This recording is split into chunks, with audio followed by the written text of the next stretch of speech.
Hello everyone, this is Jag. Well, in this video I'm going to cover 3 tips to pick a perfectly ripe watermelon like this one every single time, so you can avoid picking underripe watermelons like this. And I'm going to cover all of these 3 tips within 3 minutes without taking any more of your time.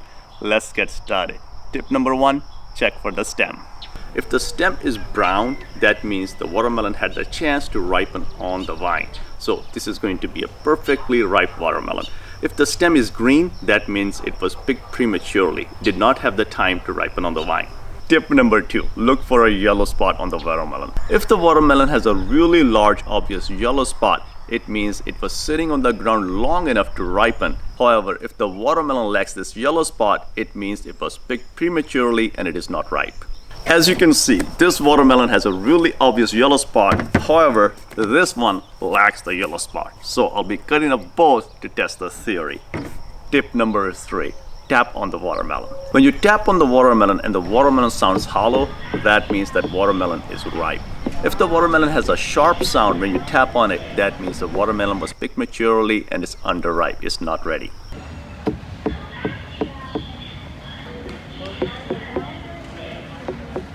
Before I cut these watermelons, here's a bonus tip. Now, while you're searching for a really ripe watermelon, you can end up picking a watermelon that's really overripe and mushy. In order to avoid that, you can press on the watermelon. When you press on the watermelon, if it's rock solid, it's underripe, it's not ready. When you press on the watermelon and there's just a little bit of give to the watermelon, not too much, just a little bit, that watermelon is perfect and it is ripe. However, if you press on the watermelon and there's a lot of give to the watermelon, that watermelon is overripe and is going to be mushy.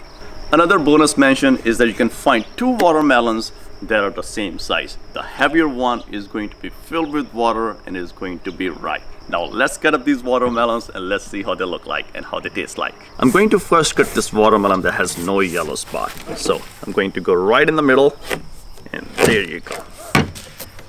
See how light red it is? And it is missing the redness on the rims as well.